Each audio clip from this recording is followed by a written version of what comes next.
Swear.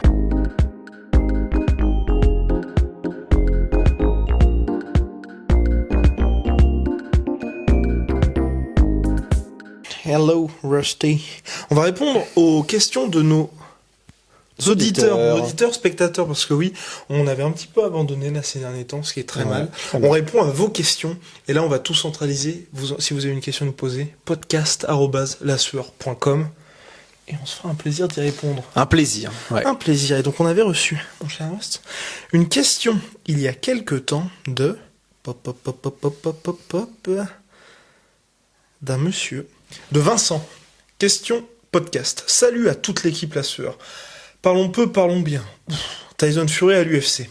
Quelles sont selon vous ses chances de briller à l'UFC et quel adversaire pour lui, en sachant qu'il arrive directement avec un statut de star? Personnellement, j'aimerais le voir combattre Brock Lesnar. Même si on sait que l'UFC a du mal à payer, ça garantirait une explosion des pay-per-view. Et merci pour votre travail, Vincent. Alors, répondons à Vincent, parce qu'on sait donc déjà, oui, que Tyson Fury a un certain intérêt pour le MMA. Il a montré des vidéos de lui s'entraînant avec Darren Till, assez convaincant, même si c'était que du striking. Et on sait aussi qu'il s'est entraîné en kickboxing en Hollande. C'était aussi en lutte contre la cage, en anti-lutte. Oui, tout à fait. C'était aussi en anti-lutte contre la cage, tout à fait. Donc on sait aussi qu'il s'est entraîné en kickboxing en Hollande il y a quelques années. Et là maintenant, il a sorti ça qu'il voulait s'entraîner en MMA et qu'il avait déjà été contacté par Dana White et qu'il avait discuté. Il a notamment call out Stipe Miocic et Francis Ngannou. Bien sûr, ça reste Tyson Fury, donc il y a aussi ce côté chaud. Hein. Parce qu'à l'époque, il avait aussi call out Ken Velasquez, je me souviens.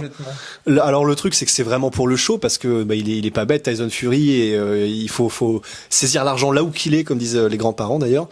Mais en gros, il y a très peu de chances en réalité que Tyson Fury fasse quoi que ce soit en MMA. J'espère me tromper, ce serait intéressant à regarder, mais il a aucun intérêt à le faire, mais vraiment aucun. Alors là, je pense qu'il s'entraîne plus pour le fun, et en gros, je pense même qu'il s'entraîne parce que comme c'est la raison pour laquelle il a dit qu'il avait changé d'entraîneur récemment là, ce que j'ai trouvé très triste, parce qu'il faisait un duo incroyable avec l'entraîneur qui a d'ailleurs notre âge, Ben Barnes. C'est Ben quelque chose. Ouais.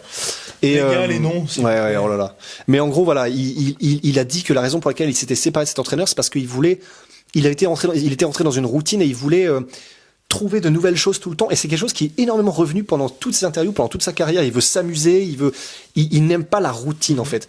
Donc je pense que la raison pour laquelle il s'entraîne en MMA, c'est aussi parce que c'est très actuel, qu'il a découvert qu'on pouvait mettre les coudes, les trucs comme ça. Il a envie d'essayer, et je pense que c'est juste pour le fun qu'autre chose, parce qu'il adore s'entraîner.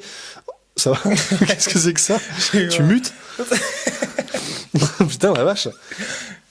Et du coup, il a dit, et je pense que voilà, il fait ça pour ça en fait, parce que c'est un créatif et il a besoin de toujours essayer de nouvelles choses pour se sentir bien et avoir l'impression de progresser et voilà, et d'être heureux aussi, ce qui ça compte. Complètement. Et puis ça fait parler aussi. Et ça fait parler, comme quand surtout il a fait son petit périple à la WWE pour affronter Undertaker, non? Broman, qui est le nouveau Golgoth de la... Il a quand même empoché 12 millions pour faire ça.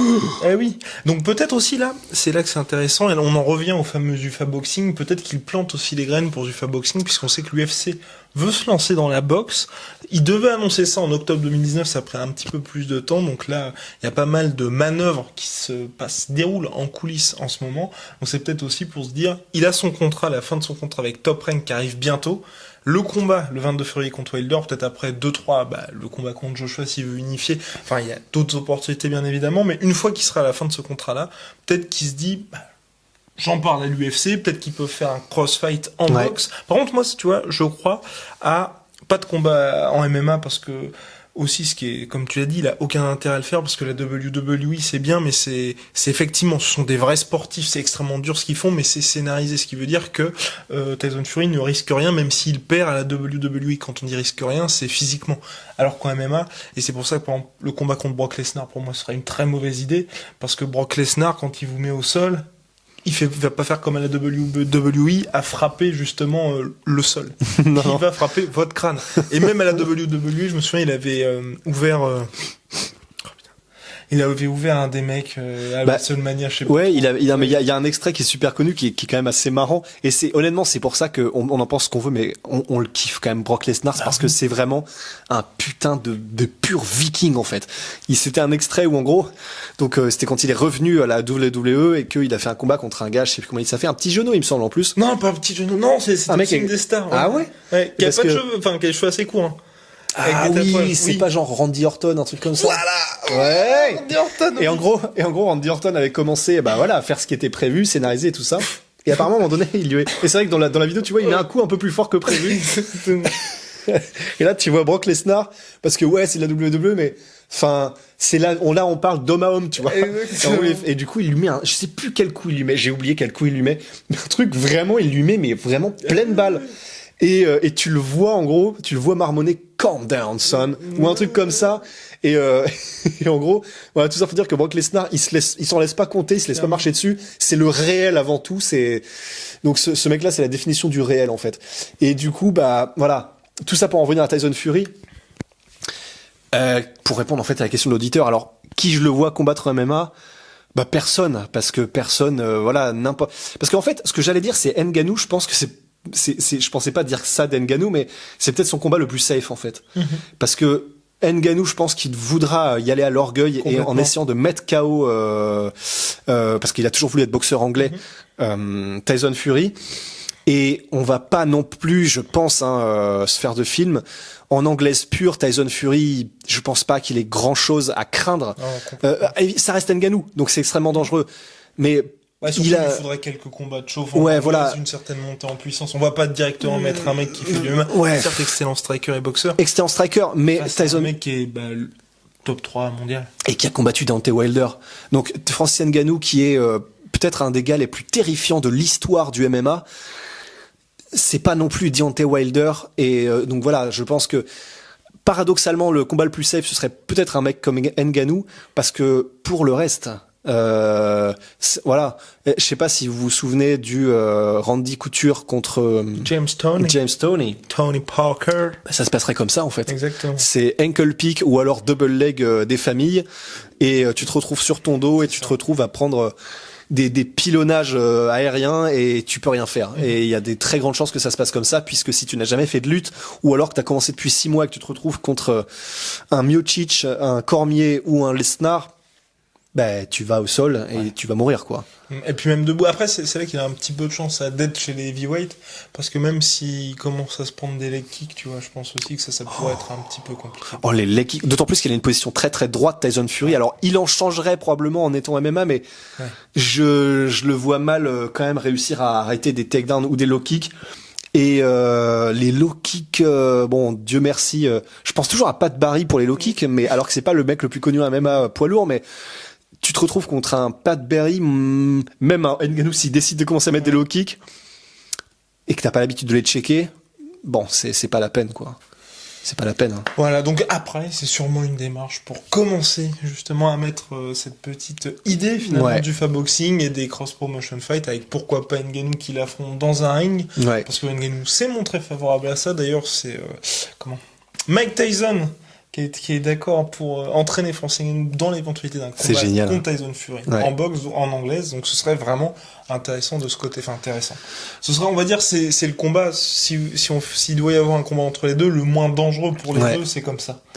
Et après, on peut aussi tout à fait imaginer, si c'est un cross promotion et ça se passe un petit peu comme un McGregor versus Mayweather, si ça se passe pas dans l'octogone, parce que je soupçonne ça peut se passer dans la rue, dans la cave.